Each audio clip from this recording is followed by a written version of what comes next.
Well, good evening, everyone. I want to welcome you on behalf of Mark and Mike Isles and the Isles family of funeral homes to Dunn's this evening. You are all proof that Iowans are hardy stock. You are here to brave the dark, the cold, the snow, and talk about death and dying. I can't imagine what you'll say to your friends when they said, "What did you do last night?" You're at a funeral home. So thank you so much for being here. How many of you were able to be with us in December? Well, that warms our heart. Thank you so much for coming back. I am Robin Walter. I'm a funeral director, and I'm also the chapel manager here at Dunn's. And one of the things I am also privileged to do is help our funeral home's mission of reaching out to the community with educational programs. That often allows me to meet some very wonderful people, including all of you and our speakers and presenters here this evening. It was actually in April of last year when Mary and I first met after a seminar we were presenting at Central Presbyterian Church. She introduced me to Kent Zimmerman, and also Tim Nepper was able to join us shortly thereafter, and that's when we were able to learn about the work of the Calvin Community Series on Aging, as well as the Comparison Project, and invited to come alongside and support that, and we're so glad that we were able to be a part of it. This discussion of aging, death, and dying is very important to the mental health of our community, and we're just glad to be here. So I want to make sure that you're comfortable while you're here with us, and so just know that there are refreshments as you found, restrooms. You'll see my associates in blue suits with Isles tags. Reach out to anyone that you need through the evening if you need something. The other thing is that many people have questions about the history of this unique building or the work that we do in caring for families, and if you want to linger after the forum this evening, we'll be happy to show you around, answer any questions, anything we can do to help you to get to know us better. So as we begin, I'm just going to invite Mary to come up and start us out for the evening. Thank you, Robin. Well, I'm delighted to see you all, and I'm delighted to see how many people have come back. That's super. For those of you who are new, the Comparison Project focuses on the global philosophy of religion as it exists in Des Moines, just the enormous number of diversity. And there are two components to the Comparison Project. One of them is a lecture and dialogue series, which you are part of right now. For this year and the coming academic year, the topic is death and dying, with a particular focus on the conflict between faith and modern medicine, faith traditions and modern medicine. The other part of it is focus on the religions of Des Moines. And if you go on to the Comparison Project website, you will see articles, stories, narratives about a lot of the refugee communities and the religious structures that they have in Des Moines. It's absolutely fascinating. And it's going to be part of the educational program in the next year, and is going to result in a book, photo essays, picture book, on the various religions in Des Moines. Will be published in 2017. I want to take, I want to take just a minute to acknowledge our supporters, because we wouldn't be here without them. One of them is the Drake Center for Humanities. Another is the Drake Principal Financial Group, Center for Global Citizenship, the Medbury Fund at Drake, Humanities Iowa, which is a state organization, the Des Moines Area Religious Council, and rumor has it that Sarah Rice is here somewhere. There she is. Hello, Sarah. Another is Cultivating Compassion, the Richard Deming Foundation, and Dr. Deming is here. Could you raise your hand? Thank you. And then, of course, Isles Funeral Home, which has graciously given us this space. In addition, as Robin mentioned, we have an active collaboration with the Embrace Aging program sponsored by Calvin Community. And one of the benefits of that collaboration for us is that they are videotaping tonight. So that's we are blessed to have that opportunity. I will say that we have three exceedingly interesting gentlemen here tonight. But I will stress that the ideas or opinions that they reflect are not those of our sponsors. They are not necessarily those of IELTS. They are not necessarily those of the Comparison Project. But they are nonetheless interesting. Want to take just a moment to thank a few of other people who've made this happen. First, foremost, last, after all those things, where's Tim Nepper? Did he run out? Yeah. There he is. Oh, there he is. We have Leah Kelmanson, who also teaches philosophy at Drake. Kayla Jenkins, who is an administrative assistant and makes it all happen. And Isaiah Enixon, who is also one of those who makes it all happen. And last but not least, thanks to Robin Walter and IELTS for the space tonight. One minor business note, the Humanities Iowa really requests us to have sign-ins to know who comes. So if you didn't get a chance to sign in before you came in, we would really appreciate it if you would do that. There's sign-in sheets for anybody who wants continuing education credits and also evaluation forms if you're interested. The format tonight, we'll do about an hour for the panels and then questions from the audience. We're thinking that the questions would be half an hour, but last time they went for quite a bit longer than that, and we'll stay around as long as you would like. And now I'm going to turn it over to one of my heroes. Our moderator for the evening is Dr. Norma Hirsch, who is assistant professor in the Department of Behavioral Medicine, Medical Humanities, and Bioethics at Des Moines University. She directs the curriculum in ethics. Previously, she served as vice president and chief medical officer at HCI Care Services, formerly Hospice of Central Iowa, a director of Variety Club Neonatal Intensive Care Unit, Blank Children's Hospital, and president of Heartland Bioethics.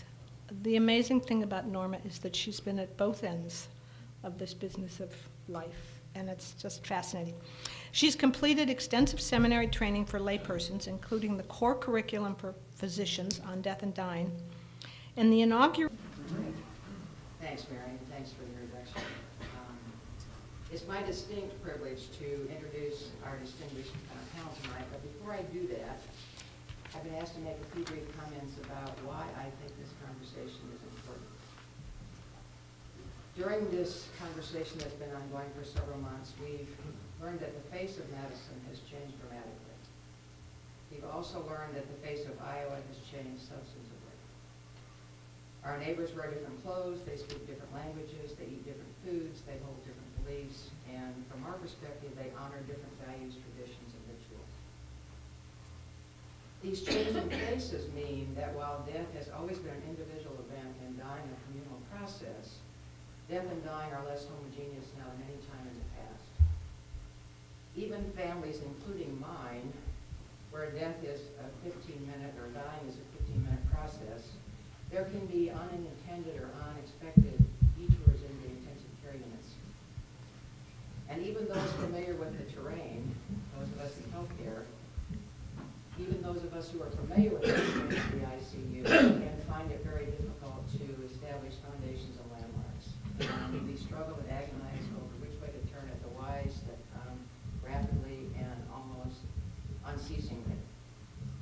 So this conversation, from my perspective, is important because it invites each of us and all of us to ponder death and all its mystery.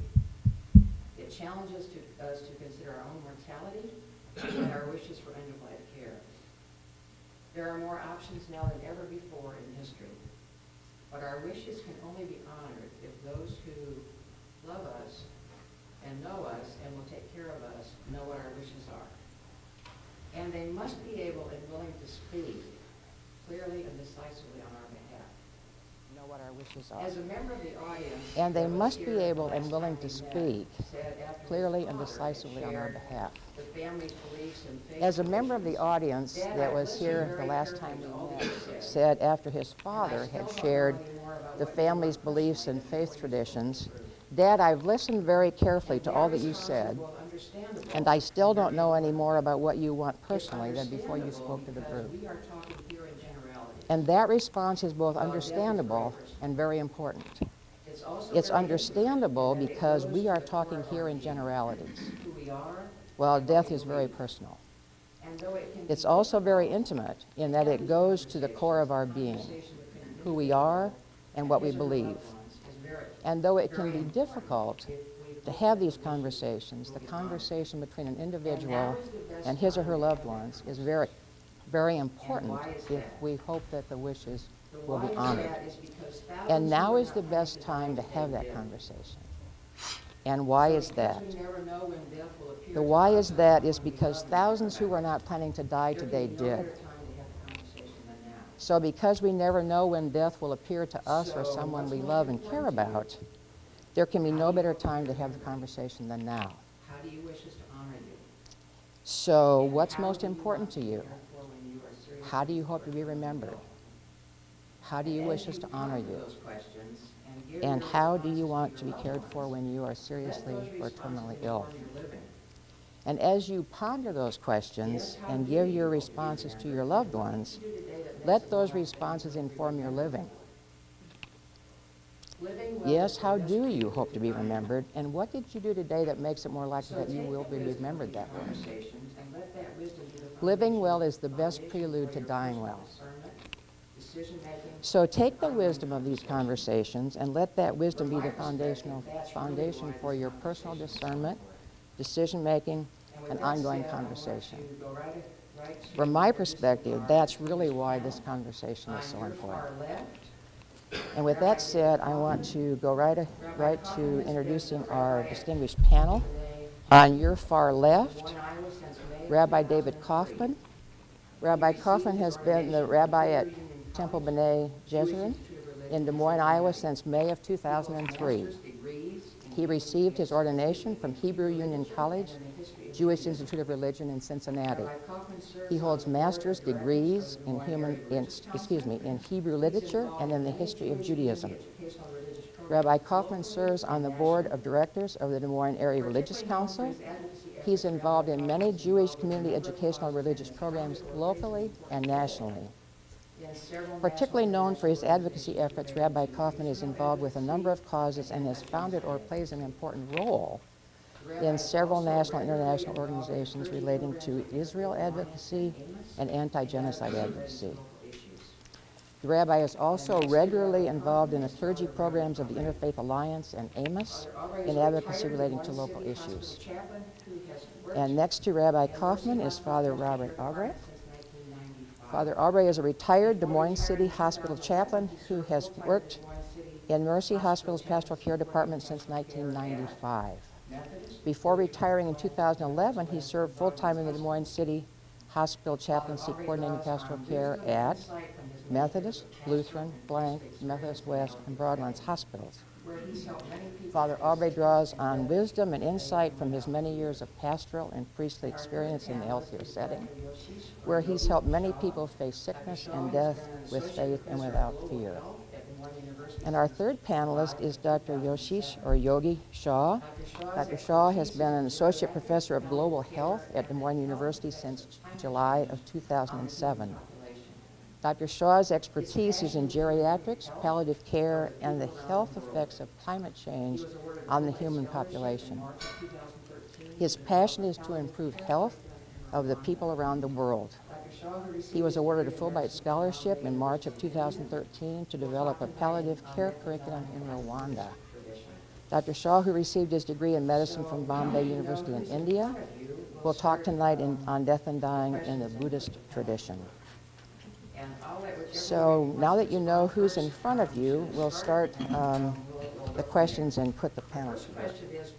And I'll let whichever one of you wants to respond first to start, and we'll go from there. The first question is, please give us an overview of the way that death and dying are understood in your faith tradition. In particular, we'd like you to focus on the theology or philosophy of what happens to the individual during good evening. and after Thank you, death. Mary. Thank you, Norma. Thank you, all of you, to come and Charlie, thank you for being here. Before I start about Buddhism, let me ask you from the audience perspective, how many of you follow Buddhism now? A couple of you. And how many of you feel comfortable about knowing the basics of Buddhism? Oh, many of you. Good, thanks. So what I'd like to start is to share the way I understand Buddhism and then talk about the death and dying. So Buddhism has different forms, different ways followed in different cultures. Mainly there are two major parts to Buddhism, two different types. Mahayana, which is the big wheel, followed in many countries in, sorry, is there echo? Can you hear me okay? There's a lot of echoing in the, Mahayana, followed in Japan, China, Korea, and other places, and Hinayana, with the smaller wheel, followed in Southeast Asia, Vietnam, Sri Lanka, Cambodia, and other places. But the common theme between these two wheels is a couple of things. One is the Four Noble Truths. One of the first noble truths is life is suffering. Suffering in the word, Pali word, the Sanskrit word for that being dukkha. There's some form of dukkha or suffering in our life. And the reason Buddha gives as a second noble truth of that suffering is because of our attachment, the tanha, the mirage of that this is ours. So that tanha, the attachment causes the suffering. And then Buddha tells us, but there's a way out of it called nirvana, and we'll talk about it. The other truth, other common theme between these two major, I feel, is the concept of impermanence, that things are not permanent. The only law which is constant, according to Buddha, is that law of impermanence, that we cannot put our foot twice in the same river. Even my father here agrees. So there's a connection between Buddhism and Christianity. And the third common theme, there are many common, the third important for our talk tonight, the third is the concept of interconnectedness, non-dualistic concept, that everything is connected to each other. The next moment is connected to this moment. And if we look at a larger picture, the death is reflected based on how I live my life now. And my next birth is going to be reflected on how I die. So the next birth is connected to the way of dying, and that way of dying depends on how I live my life. And the time of time of death, what's my karma, what amount of karma I have collected, that matters, and my state of mind at the time of death, that matters a lot. So that's the basic philosophy I can summarize. Let me say what Buddha said 2,500 years ago in Northeast Asia, India. It nicely summarizes about his saying that I am of the nature to grow old. There is no way to escape growing old. I am the nature of to have all ill health. There is no way to escape having ill health. I am the nature to die. There is no way to escape death. All that is dear to me and everyone I love are of the nature to change. There is no way to escape being separated from them. But Buddha gives us at the end positive note. My actions are my only true belongings. I cannot escape the consequences of my actions. My actions are the ground on which I stand. So with that, how do I connect that to living and dying? I feel, and Buddha says, somewhat the Hinduism says the similar thing, that the goal of this suffering, samsara, the life, the samsara, causing the suffering, the goal is to get out of this suffering mode called nirvana. There are many words. Some people call it moksha, liberation, realization. Whatever word you call it, the concept is to get into the form of nirvana. And I'll talk more about it, how it applies to and what things can be done. The Tibetan talks about bardo, the state of bardo, and how does that apply. So I think I'll stop here. I got a demonstration I want to show. How many times? Do we have a minute? You can do it now. Okay. Let me share with you what, in my mind, how life is looked into different forms in Buddhism by showing you in form of candles. And then I'll use less time next time. So if according to some of my friends, if this was body, this was life, and the flame becomes my spirit, my karma, my soul, according to some, not according to Buddhism, and then at the time of death happens and it's all over. According to Hinduism, the same thing. If this was my body, my life, my karma, my soul, Hinduism, some form of Hinduism, talks about that at time of death, just before death, the soul escapes the body and takes the new form, new body. And that new body, hopefully after certain number of trials and errors and learning, realizes this is not the right way and goes into moksha. According to Tibetan Buddhism, instead of the body and the spirit, the mind, just leaving the body, goes into a separate form called bardo. And then the bardo supposed to stay around the body of the dead body for about 2 to 3 days, up to 49 days, before it decides to take second body, if at all.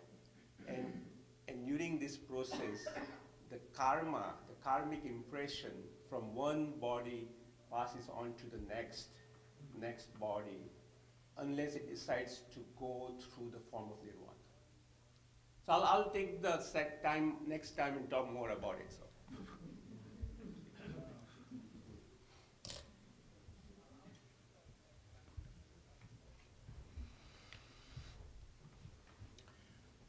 Joy and a pleasure to be with you. Thank you for having me. Thank you for coming out and braving the iffy weather.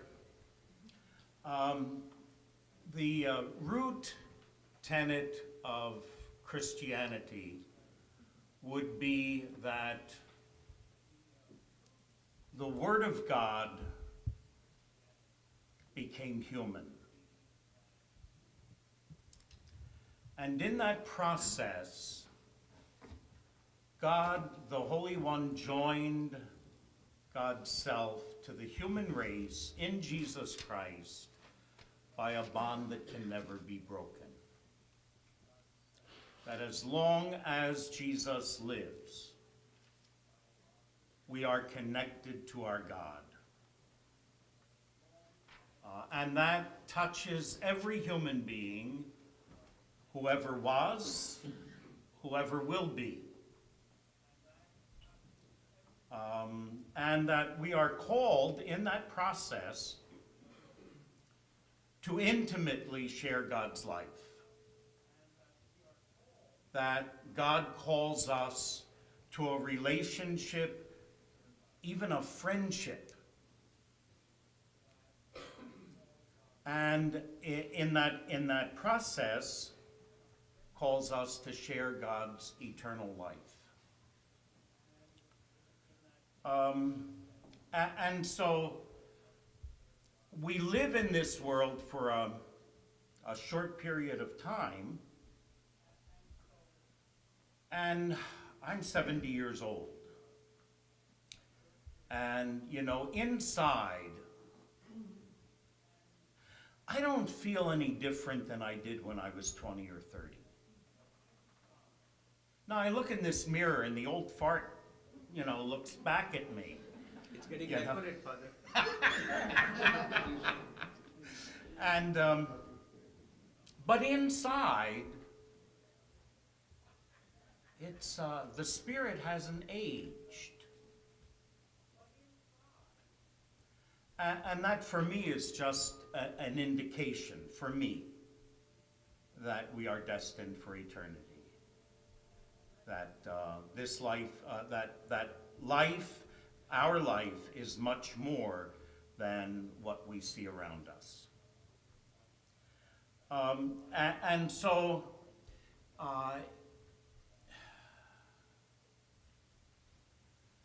in the past, we've talked, we, the Catholic Church, has talked about body and soul.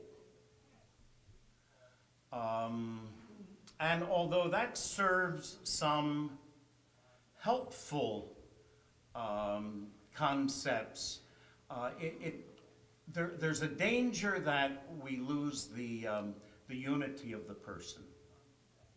You know, when I was growing up in grammar school, I heard things like, suffer, it's good for the soul. Well, it's not really good for me, is it?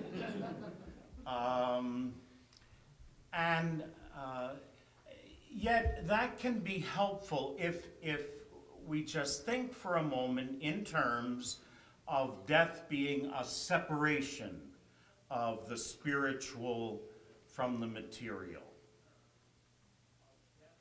And in that process, the spirit is not bound by the dimensions that we experience, the dimensions of space. And we have come to understand that time is also a dimension of our reality. And so the spirit is not bound by the dimension of time. There is no time for the spirit. And we believe that to be human is to be connected to material in some way. We believe that Jesus was resurrected from the dead, and that is also our destiny. Because as human beings, we will not be disembodied spirits, but we will be somehow connected with matter. Now, it's really interesting in the scriptures, nobody ever recognized Jesus after the resurrection. Mary thought he was a gardener. He appears to the disciples on the road to Emmaus, and they don't recognize him. And even when he appears to the 12, they think he's a ghost. And what he does for them to recognize him is to show them his wounds. So that's what we carry with us. That's what identifies us. The suffering that we go through, the wounds that we carry, and the graciousness of God that heals us. I mentioned the dimension of time. If we surpass that dimension, there is, for the person who has died, no time between death and resurrection. It is a doorway. It is a path through to the new life. Now, those who are left behind pass through life, science says, 6 seconds at a time. A little slit of reality, which is present. Everything else is either past or future. But for those who have died, there is no time. So with that, I'll stop and turn it over to Rabbi. Thank you. Coming right out of our election season, I can say that Judaism unequivocally opposes death and dying. And if I'm elected, I will make sure to work hard to make sure that that happens.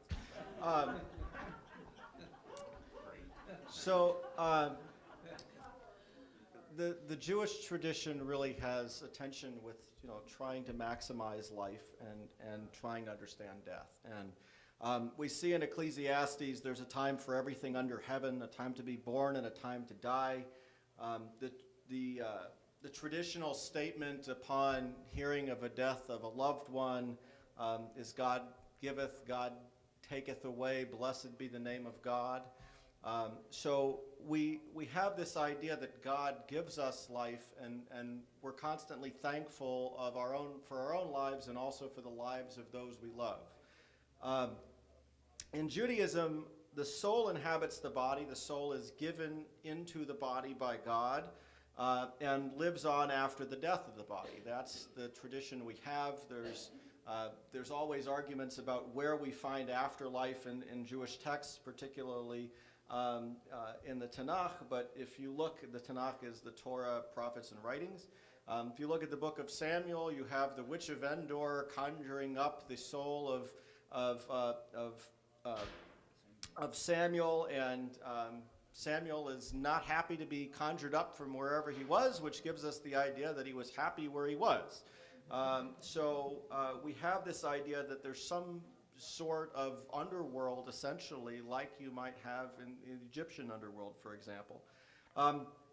So there are lots of different understandings of what happens after death in the Jewish tradition. It's really impossible to say the understanding of the Jewish tradition about after death. Traditional Orthodox Judaism prioritizes the treatment of the body and has within its practice and its prayers the idea of reinvigoration of the flesh. It's not so much resurrection as it's literally putting flesh back on the bones. And then there's a belief in eternal life for the righteous in God's presence. When the Messiah comes, whenever that would happen in the tradition, the righteous will have their bodies reinvigorated, their bones reinvigorated. They'll rise and live for a time period. And then there's a whole discussion in the rabbinic tradition about whether or not the whole thing repeats itself. In other words, this could happen time and time again with the entire history of humanity leading up to a Messiah coming and doing the whole thing over and over and over again. We don't really know. So the rabbis tell us that our understanding of the afterlife is not even like a young child's understanding of the rewards for study. We can't conceptualize what it would be like to be in the presence of God. We can't understand what it would be like to have any of the rewards that we would get. But there's really no single view.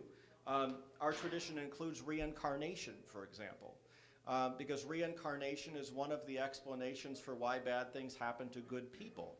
If you perceive somebody as being a good person and something bad is happening to them, maybe it's not because of anything they did in this life, it's something they did in the last life they're being punished for. And you say, oh, that's not a Jewish view. Yes, it is. I can even cite rabbis who make that argument. In fact, one of the ultra-Orthodox rabbis in Israel, the Sephardic chief rabbi, Ovadia Yosef, actually declared that the people who died in the Holocaust, who were righteous, were the reincarnated souls of sinners, because it was easier for him to explain it that way than it was to explain why righteous people were punished by God with so much suffering and death.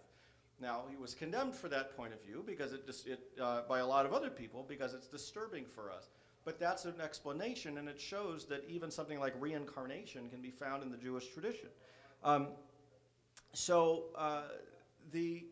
There are also those who believe that there's no afterlife at all for the soul, that there isn't even a soul, that life ends when life ends, and that our afterlife is truly continued on in the impact that we had on our world and on people in our world, and that we continue living on through them.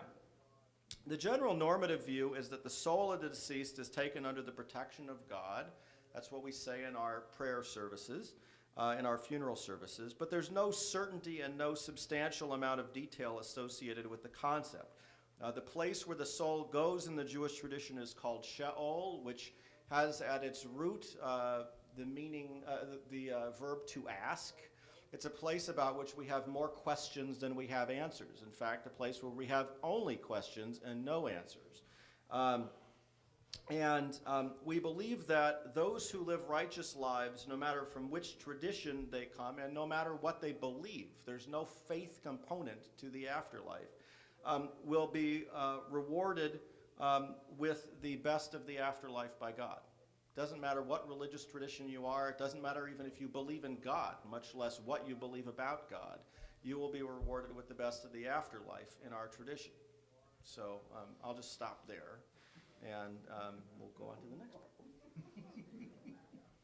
Thank you all. So with those kind of foundational understandings, we want to kind of bring medicine into this. And so the second question we have for you is... Thank you all. So with those kind of foundational understandings, we want to kind of bring medicine into this. And so the second question we have for you is, how have advances in medical technology affected traditional understandings, rituals, and practices in your faith tradition, particularly with respect to some of the following: life-saving technologies, withholding, withdrawing medical interventions, even death with dignity movements? I'd like to say a few words about death with dignity. We hold that the human person, because of the incarnation of Jesus Christ, is of infinite worth and value. And that worth and value is not diminished or compromised by a person's health, by a person's intelligence, by whether I am gifted or not gifted. And so the human person is of worth and value, and that is intrinsic. So the question of suicide or physician-assisted suicide,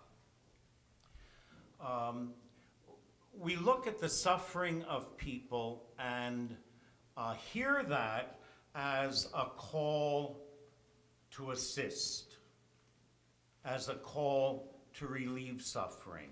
And there's a difference between relieving suffering and putting you out of suffering. And so we have, for example, the example of John Paul II, who, as you know, went through the debilitating illness of Parkinson's disease. And he went from a man who, when he was elected Pope, was skiing and mountain climbing, and he got to the point where he had to have someone wipe the drool off his face. And despite calls from his second in command to resign or retire, he stood steadfast to hold up for us the idea that we are of worth and value no matter what our condition.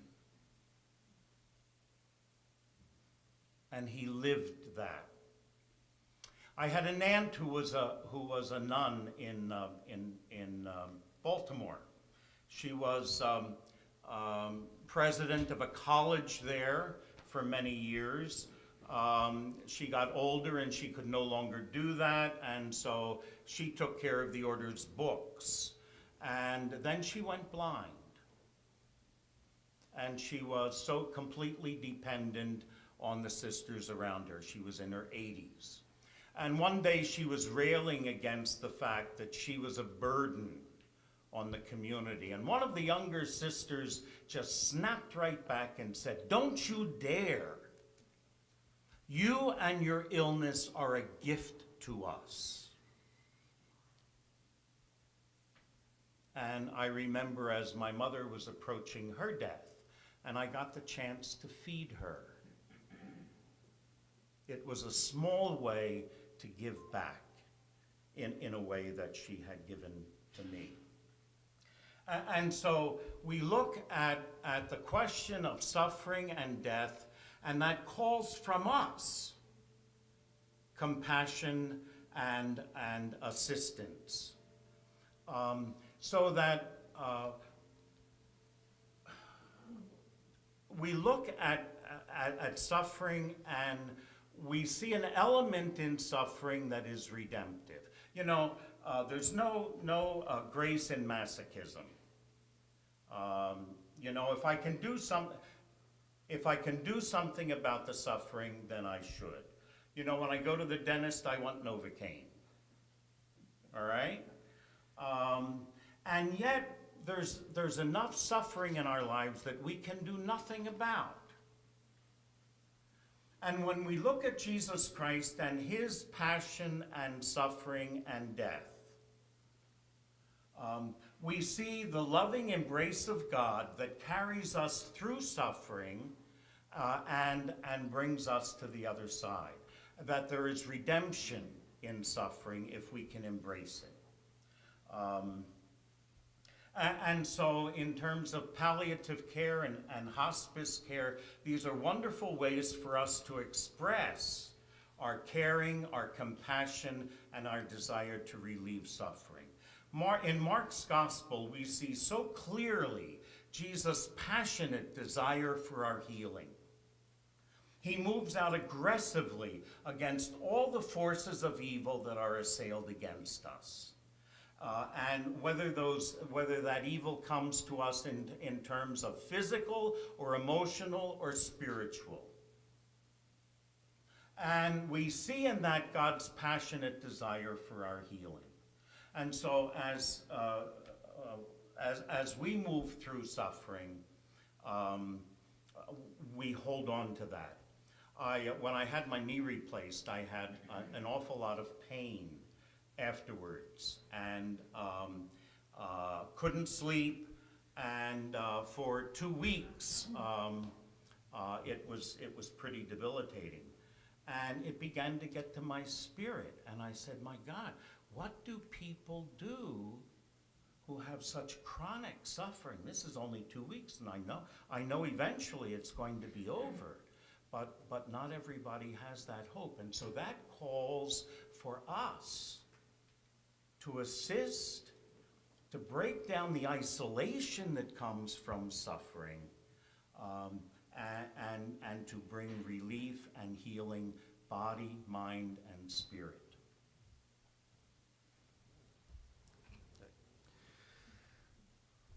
So, most of the issues that come up have to do with treatment of terminally ill patients. The Jewish tradition teaches that we may show our compassion for terminally ill people through two means. Measures aimed at the relief of pain and the cessation of unnecessary medical treatment. Patients may undergo risky surgery to relieve pain, even though the surgery may hasten their death. Physicians may administer powerful anti-pain medications such as morphine to dying patients, even though such a course of treatment may shorten the patient's lives, for pain relief is a proper medical objective. Yet in the Jewish tradition, suicide and euthanasia itself themselves are not permitted. And there's some disagreement as to when the line is crossed between them and proper medical practices. And our tradition is filled with debates. Many of those have never been settled. The classic source for the discussion comes from Rabbi Moshe Isserlis, whose statement was that if there exists any factor which prevents the soul from departing, such as the sound of a woodcutter near the house, it is permitted to remove that factor. This is not considered a positive act, but merely the removal of an impediment. The Jewish tradition distinguishes between active euthanasia, defined as the application of any factors such as physical contact with which hasten the patient's death, and letting nature take its course, on the other hand, the removal of any existing factor which serves only to impede the patient's otherwise imminent death. So active euthanasia is forbidden. Letting nature take its course is permitted. Even going back to the Middle Ages and early Middle Ages, you'll find traditional support for the discontinuing of medical treatment. Turning off the machines when that treatment can be reviewed as useless or an impediment to death. Let's see here. So Jewish authorities have ruled that a terminally ill patient may be given powerful pain-killing medications, and the reason for that is because ending suffering is that important. That takes priority. There's a separate question, I know on the sheets that they gave us, does a person have the right to refuse medical treatment? The tradition basically says to accept proper therapeutic treatment for a disease is an act of saving a life, even if it's your own life. And you're required to save a life if you can. On the other hand, should something be experimental and may not work, you're not obligated to do that. Or if you know it won't work, and it's really just, something that you're doubtful that it's got any chance, then you don't need to do it. So the question is, how certain are you that it will save a life to do it? And if under circumstances when the treatment is not assured, it's no longer classified as life-saving, and therefore it's not obligatory at that point. Moshe Feinstein, another rabbi, says that when the physician sees that a person cannot recover from his or her illness, but can only continue to live in a state of suffering, and when the treatment they prescribe serves only to prolong his life or her life as it is now filled with the suffering, they must not administer the treatments, but leave him alone or her alone. So once prospects of healing and relief of suffering have disappeared and the therapies can serve only to increase suffering by prolonging the patient's inevitable death from a disease or whatever illness it is, they may be withdrawn. And most Jewish authorities prohibit the withdrawal of food and water, which has come up. The reason quite simply is that eating is a normal physiological process required to sustain life necessary for all, including those who are healthy. And some authorities have disagreed with that. So you'll see that on both sides in the Jewish tradition. The one authority who says that it's okay to remove these says, then again, there's something which is minimally highly unaesthetic about withholding food and water from terminal patients, because it's clear that by removing them, we're starving these human beings to death. So that's where we run into issues with different authorities as to which side of that issue you're going to be on. So I can speak personally on this issue because my mother passed away in September, and she was under the care of Hospice of Central Iowa at that point, and had been for a while. So the belief, certainly when you get into the more progressive streams of Judaism, is that ending suffering and palliative care are the way to go. I mean, when I talk to people who are suffering, I encourage them to use hospice. So use hospice care and to go in that direction, because prolonging suffering is secondary to maintaining quality of life. And that's really kind of where we are in our tradition, particularly when you get to the progressive side. On the Orthodox and ultra-Orthodox side, you may well run into authorities who want to prolong life by any means necessary. So this is really a difference in the traditions. And I know in Israel, when Ariel Sharon had his stroke and was basically brain dead for a long period of time, the rabbinic establishment in Israel said that because his heart was still beating, he was technically alive, and that they had to maintain all the machines until his heart stopped beating. So this is a difference between the progressive traditions and more traditional ultra-Orthodox Judaism.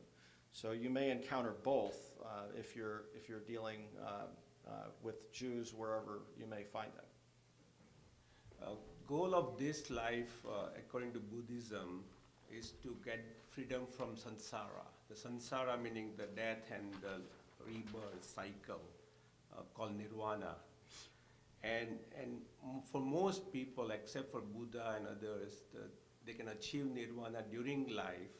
Most people, nirvana happens at time of death. And that's why death becomes a crucial transition and less of a crisis. And more, for most Buddhists, it's more of an opportunity to achieve nirvana. So talking about Norma, suffering and death and dignity, the two important factors to achieve nirvana according to Buddhism are the karmic impressions in life at the time of death. And the second important factor is the clarity of mind at time of death. And to achieve that clarity of mind, least amount of pain or sedation is advised. So death with dignity is appropriate if it doesn't cause too much of sedation of mind or blocking of the thought process in the mind. Well, thank you all again. So you've helped us to understand the impact that medical technology and changes in medicine have had on the various traditions. So now we'd like to ask you to distill it for us. So we're wondering if you would share 2 or 3 things that you think is important for healthcare people to know when they care for someone from your tradition. One of the things that especially the Catholic Church holds when it comes to medical treatment is that ordinary means of care are absolutely required because of the dignity of the person. However, extraordinary means are never required. They can be utilized, but they don't have to be utilized. Now, what's the definition of extraordinary? It means that the cost to the individual involved exceeds the projected benefit. That cost could be financial, emotional, spiritual, and it's to the individual. So the individual makes the decision as to whether the cost that he or she is undergoing supersedes the projected benefit. So what might be ordinary means for one person might be extraordinary means for another person. And so a person may decide, I do not want to be resuscitated under any circumstances, and we would support that. A person might decide, I am not going to go on dialysis, and we would support that. A person might decide, when I can no longer eat and drink, I will die. And another person might say, I want a feeding tube. You see? And so it's a very individual thing. And you know, the question, there was a question that came up about whether the doctors should, for example, honor the wishes of the individual or of the family. And that, I think, is going to be something that may well be different in different cultures. But we would say that the wishes of the individual involved are paramount. That's the purpose of palliative care, to honor the wishes of the individual as he or she moves through a serious illness. Palliative care, as you know, is for serious illness. It's not necessarily an end-of-life illness. So I think that's a really important element in the Catholic Church's teaching, for example. So for healthcare providers or anybody taking care of a Buddhist person, the couple of points I would mention, and that applies to any ethnic community, it's just basically asking the family in advance what kind of practice and what do you wish us as a physician, what do you want me to do? Even if I would ask the same question. And most time the answer might be that people want to leave the body as less disturbed as possible. Not to draw extra blood, not to put out any extra catheter, not to remove catheter at time of death. The concept of that is that if we make extra body punctures in the body, the spirit might leave the physical body through that new opening rather than ideally through the top of the crown.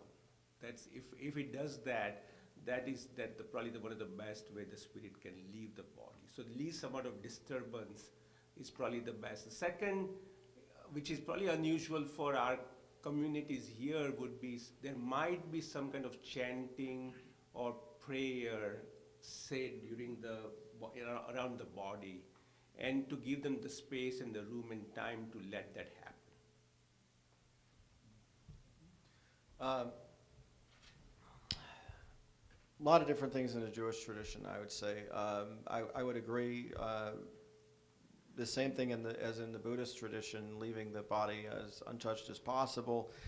In the Jewish tradition, removing external things like IVs and catheters and all that stuff is normal to do. And usually families will ask that be done, and then they want to have time with the body, and oftentimes the rabbi will come in and say a prayer with them before Dunn's funeral home, where we are right now, will come and get the body and usually bring it here. And if you're dealing with an Orthodox burial, sometimes conservative as well, there's a group called the Hevra Kadisha that will then come and wash the body and essentially prepare the body for burial and watch the body until it's ready to go for burial. That's kind of the tradition. I think the most important thing you're going to find when you're dealing with Jewish families is that oftentimes Jews will be in complete denial about the fact that their loved one is going to die at all until they die. And they won't have even thought about what they're supposed to do. And they'll end up in a panic trying to reach the rabbi at the last minute. This is not unusual at all. It's not unusual at all no matter which tradition they're coming from. And many times they will have heard of very strange customs that have no basis in the Jewish tradition at all, that they're supposed to do or that they think they're supposed to do. Oftentimes we come in and responding to one sibling arguing with another one about what's supposed to happen. I try to encourage people to have advance directives and pre-plan if they can and talk these things through, but a lot of times people just don't want to deal with it at all until it happens. So it's not unusual for me to show up and the nurses to be outside the room listening to arguing going on in the room, among family members trying to figure out what's going on. Sometimes, because we have many interfaith families in our congregation, sometimes there are very significant arguments about what they want at all, whether they want a rabbi to do the funeral, where they want the funeral, all of these things come up at the last minute, and especially in families with significant theological disagreements, they may all be occurring at that moment, because this may be something that they've put off and put off and put off and put off. So a lot of the time I come in and I'm mediating discussions with family members, and hopefully passing them on to Robin and other people at Dunn's to handle some of those before I get into it. If you take a tour after our program tonight, there's actually a room upstairs that has Jewish coffins, because Jews are traditionally buried in a plain pine box. There are lots of variations on plain pine box now, including the slightly more ornate wood ones. If you're coming from some of the Reformed traditions, there are people who will go for a metal box because that's just what they want, or they'll opt for embalming or cremation, which are not part of the Jewish tradition traditionally. But I've encountered what I call classical Reform rabbis that come from the German Jewish tradition, who say, how can you let the body rot in the coffin? That's disrespectful. You need to embalm or you need to do cremation, which are exactly opposed to what the tradition says is respectful to do to the body, because the tradition says that you're supposed to let the body, essentially the flesh rot off the body and become dust. It's dust to dust and ashes to ashes, and that's what's respectful to do to the body.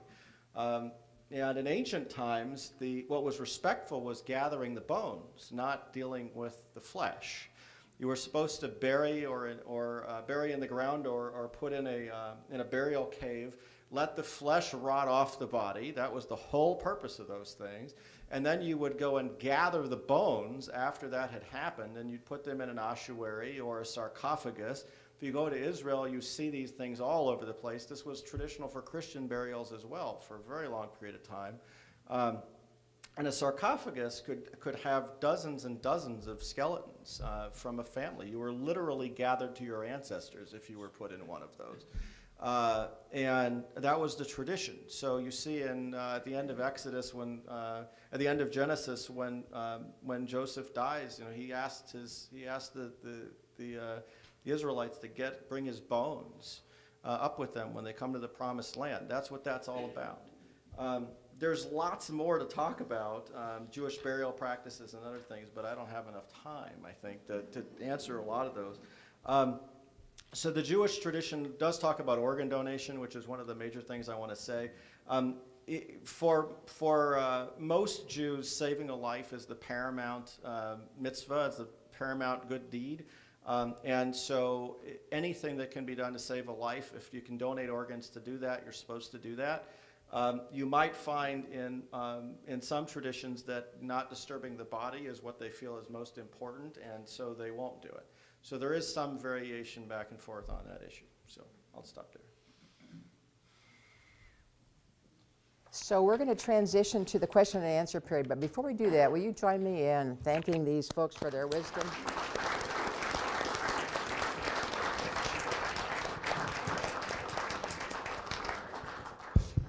So I'm just going to ask a couple things about the questions. If you can make them concise, and if you'll speak into the microphone, they can be recorded. And if you raise your hand if you have a question, Mary will get the microphone to you as soon as possible, and Dr. Niffer as well. In the Hindu and Buddhist traditions, what are the directives for organ donation? And in older traditions, what are the directives for body donation to science or medical purposes? Awesome job. In Buddhism, the concept is that ideally, just to give you the example of extreme example of Buddhism, in Tibetan Buddhism, the body is not to be disturbed for 3 days, which is very difficult here in the US, but in Tibet they are still able to do it sometimes. And so by that time, the donation for the organ for transplant doesn't help. For science, it's been not promoted in pure Buddhism, not to disturb the body and take the parts out, because for the transmigration and for the spirit and the karmic. You want to do the next one? Certainly in the Catholic tradition, organ donation is supported and encouraged.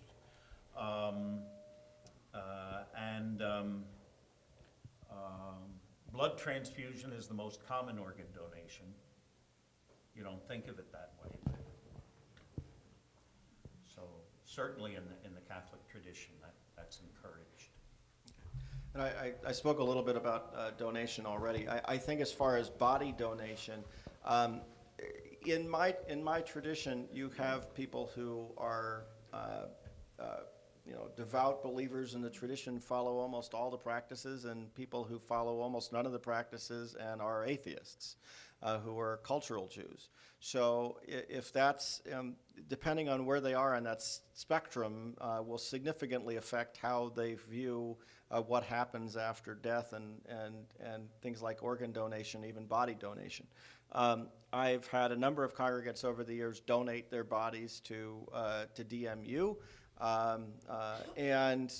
to University of Iowa and Medical Center. Oftentimes, after that, you pretty much have to do cremation, or it makes most sense to do cremation. So usually those are people who are okay, who don't believe that the soul has anything to do with the body after death, aren't worried about bodily resurrection, and are okay with cremation. So that's a segment of my community. And there are certainly people who will do that. Some of the people who have peculiar medical conditions, that tends to be what the people who will do that, in my experience anyway, because they want somebody to figure out what was going on with them so that they can help save lives for somebody else.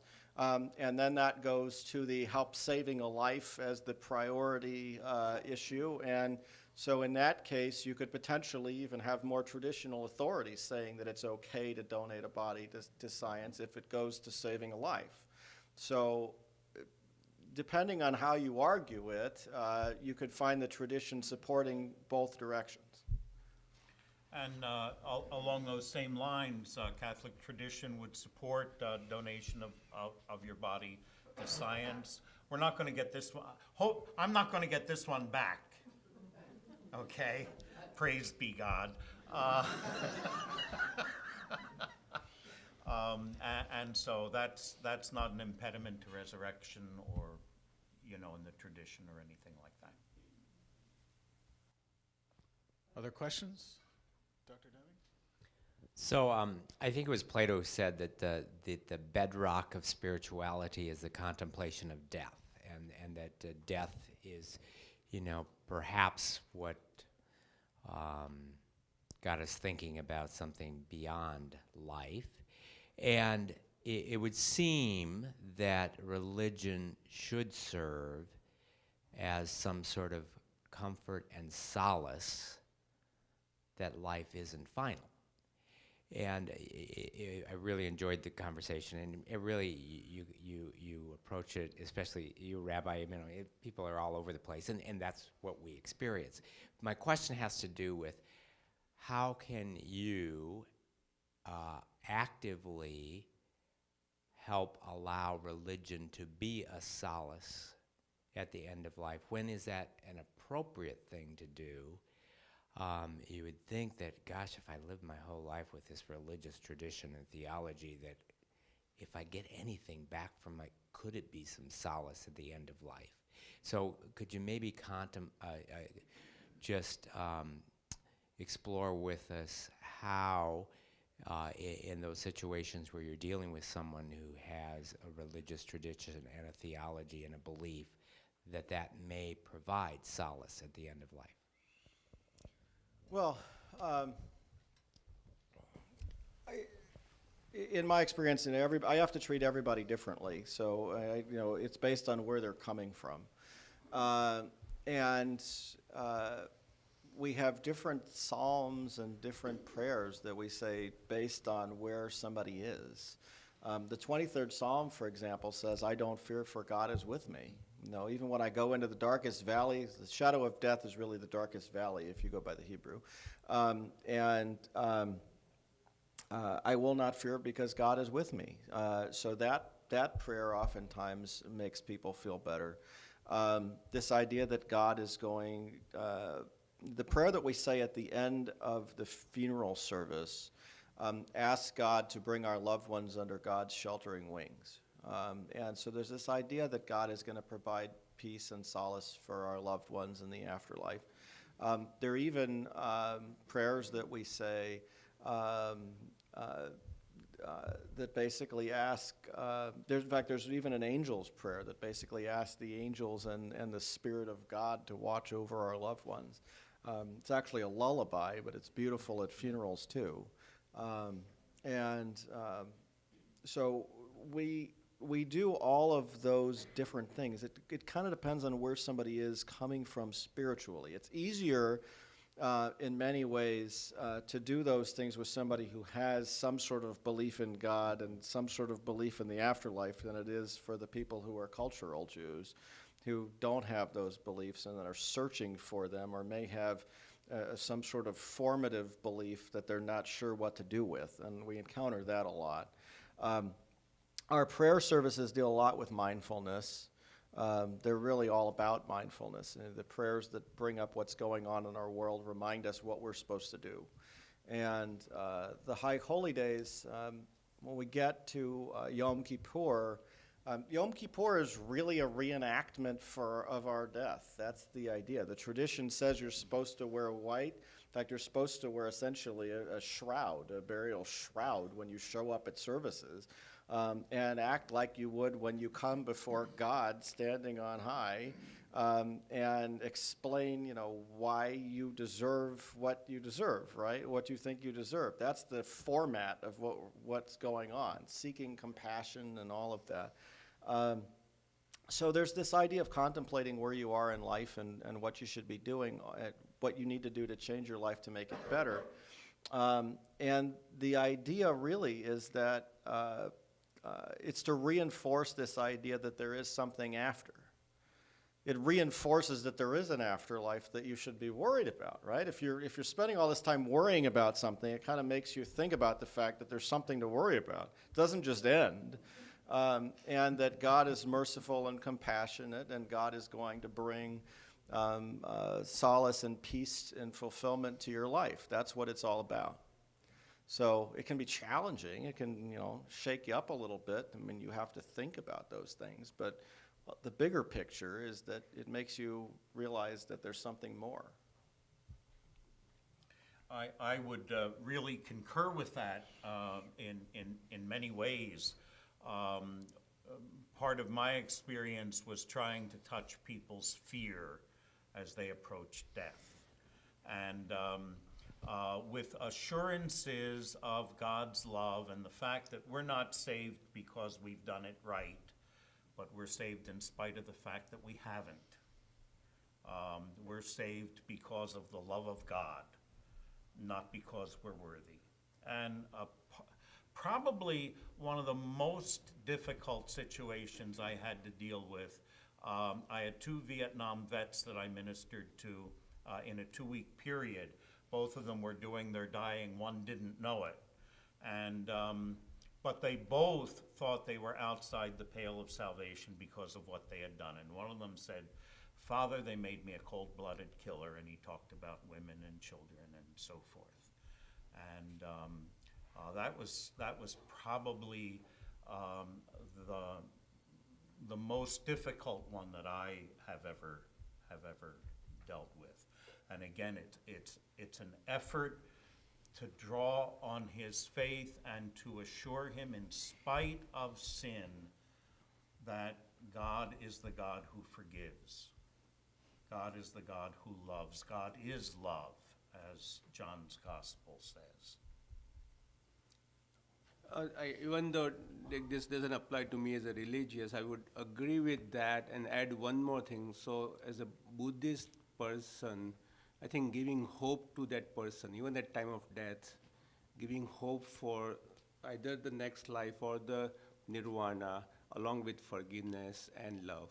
So I think those will be the one I would write. There was a question up here. In Catholic tradition, you said at the end of someone's life or when they're making medical decisions, the person's desires come above of the family or other people's who might be considered. What if that person is not of sound mind or is a child?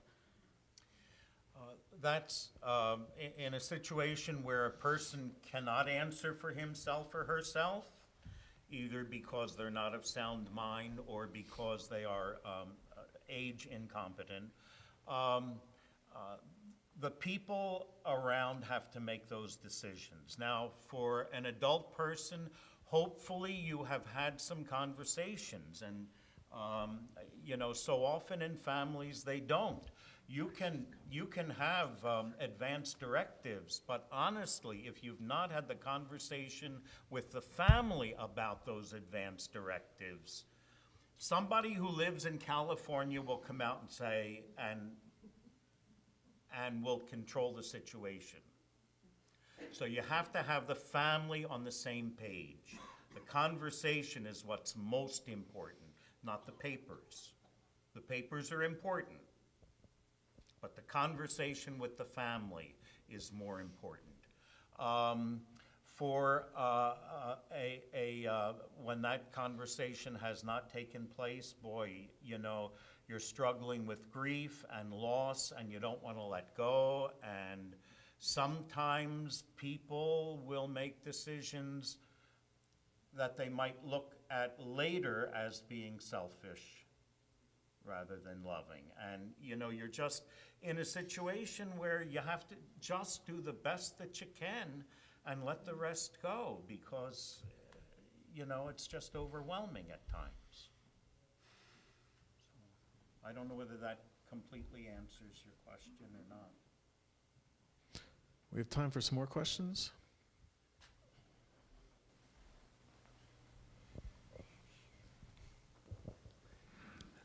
We're living in a more and more diverse and interfaith kind of world. To what degree do folks in your traditions receive care from people outside their tradition? I'm a hospital chaplain. What things would be helpful?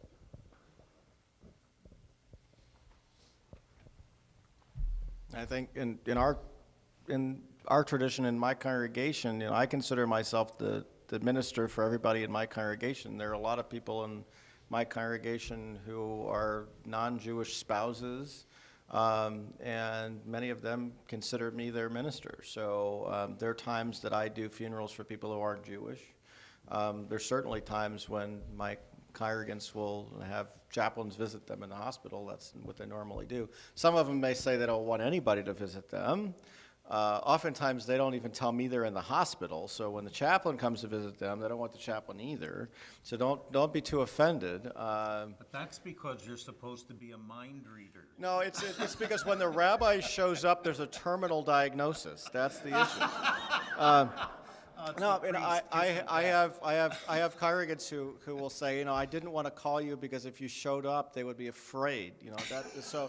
I mean, this is a normal. A lot of people don't understand what's going on. They don't understand that, you know, visiting the sick is something that the rabbi's supposed to do. What happens these days, honestly, is people go into the hospital thinking they're going to be there for a day or two, and then some complication happens, and they're there for a week or two, and they call 10 days in and say, "Why hasn't the rabbi visited me yet? You know, I've been in a hospital for 10 days, what's going on?" And then you have to remind them of HIPAA. So we had no idea they were in the hospital because they didn't want us notified when they got in the hospital, and then no one, you know.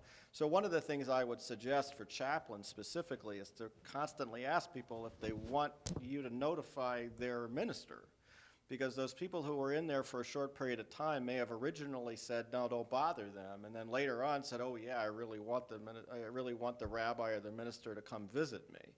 That's one of the biggest problems we have. But as far as interfaith goes, we're so interfaith friendly and so used to that, it's just a normative part of what we're doing. Something similar with the anointing of the sick. It used to be extreme unction, the anointing in extremis. So here's the priest, kiss of death, and instead of healing, it's greasing the banana peel, and so what I tell people is, when you're sick, call the doctor, call the priest. We work together. Might have time for one or two more. There's 1 and 2. Oh, and you? You're asking a question. Oh, I thought you said only one more question. You get the final question. All right, this one will be quick. So do you find that you're usually there for the person who's transitioning or for the family? Yes. Oh, yeah. No, it depends. A lot of the time, what I find a lot of the time is that the person who's dying actually is okay with what's going on, and they've already made peace with it. It's particularly true for a lot of cancer patients who have dealt with a long-term illness, or if there's somebody who's got Alzheimer's or something like that, and they're not even aware of what's going on. So oftentimes we're there to help mediate with the family.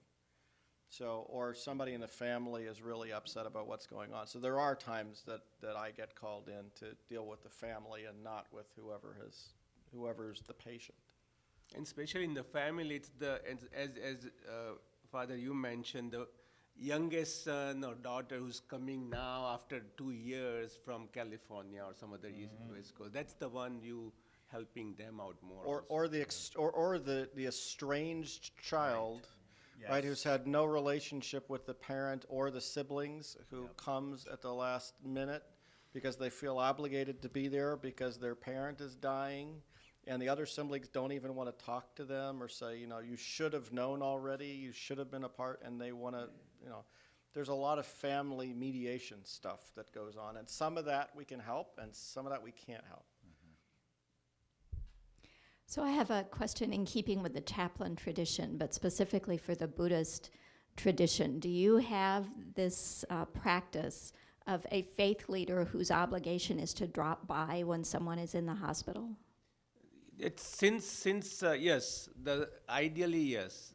But since there are quite many different forms of Buddhism, and not all forms are well represented here, then it gets difficult. But there is a nice Cambodian Buddhist temple, there's a Vietnamese Buddhist, there's a Zen Buddhism.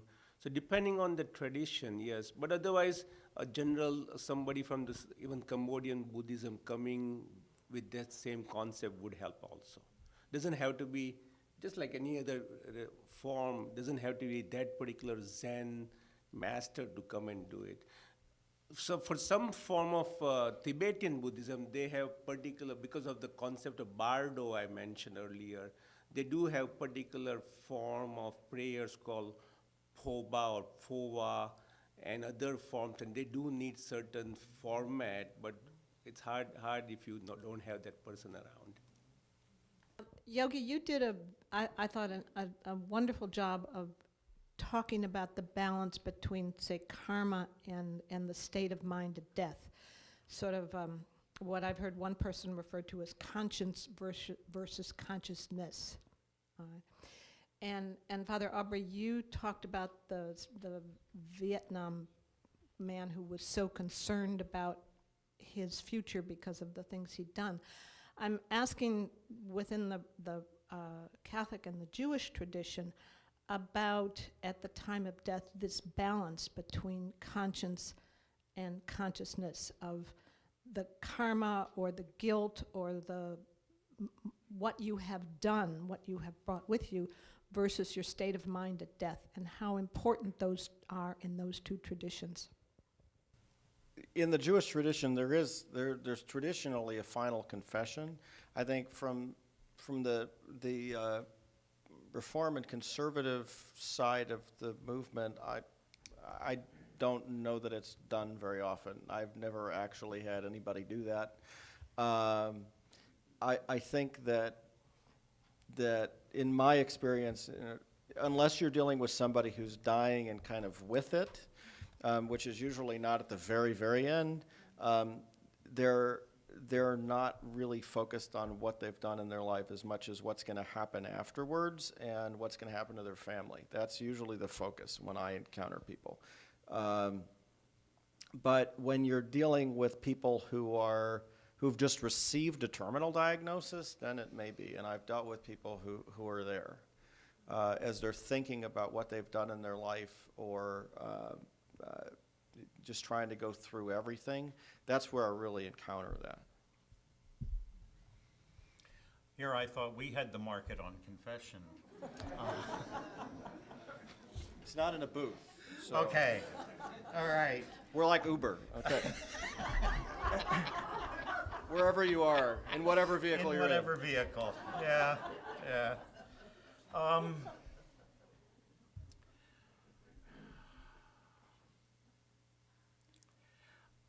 I think the struggle sometimes is to come to a sense of peace. Some people are going to get the surprise of their lives when they die, you know? They're not going to be expecting the kind of love and the kind of compassion and the kind of understanding that they're going to experience. You know, they just, for whatever reason in their own lives, they've not been able to come to that and to trust that the creator of the universe loves them. None of us is worthy of that, and that's so difficult for most people. That's the biggest struggle of the spiritual life. So, I'm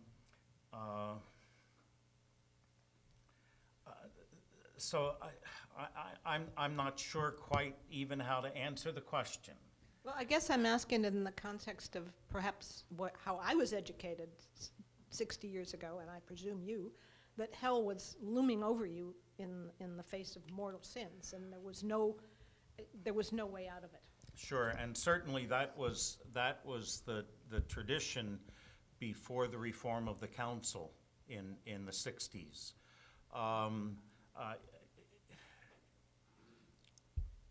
Before that, priests were trained that you could commit 37 mortal sins leading worship at Mass.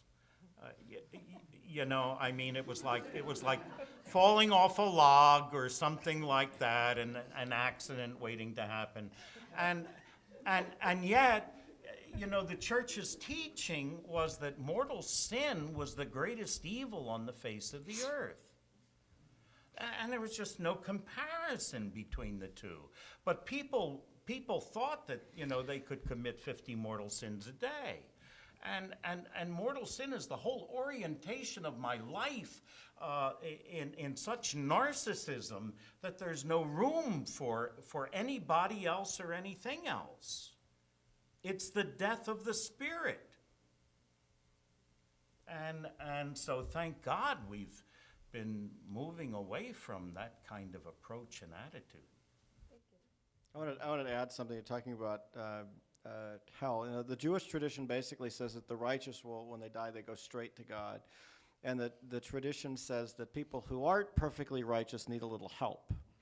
Okay, and so the tradition actually says this is why you're supposed to come and say the mourner's Kaddish for your loved ones, is to help them make that move to overcome the iffy state till they get confirmed, essentially. And the idea is you have a year to do that. And the tradition says that you're supposed to do no more than 11 months for a parent. You're supposed to do the unveiling of the grave at 11 months and stop doing this at 11 months. And the reason for that is because only the most wicked would require you to do this for a year. And so if you do it for a year, you're insulting your parents. And this is not done as a joke. This is the real tradition, just so you know. I think that's one of the wonderful aspects of Judaism. So for in-laws, Yes. it can be 12 months. There you go. Well, that sounds an awful lot like purgatory. It's kind of like purgatory. You know, purgatory, the image of purgatory is the giant pretzel factory in the sky where you go on the conveyor belt through the oven. And when you're done, you drop off into heaven. Okay? And our prayers for the dead kind of move them up further on the conveyor belt so they drop off sooner. Well,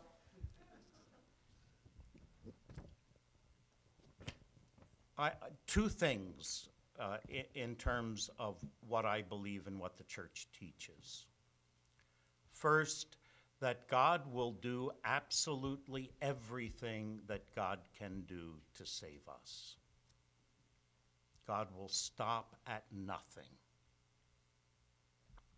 God sent God's Son and did not withhold his Son from death. And if God's willing to do that, God's going to stop at nothing that God can do. We still have free will, and God will not take that away. So that's one belief. The second is that because we're children of the Creator of the universe, it's impossible for us to turn our attention to anything and have it have no effect. And so our prayers for the dead have an effect. It's not up to us to say what that effect would be. For the God who has all of time as a panorama, no past, no future, all is now, our prayers for the dead are just as now as their struggles in life. Who am I to say what effect my prayer is going to have? I'm just convinced that it's impossible for it not to have an effect. So before I turn it back to Mary, give me a hand again for this group.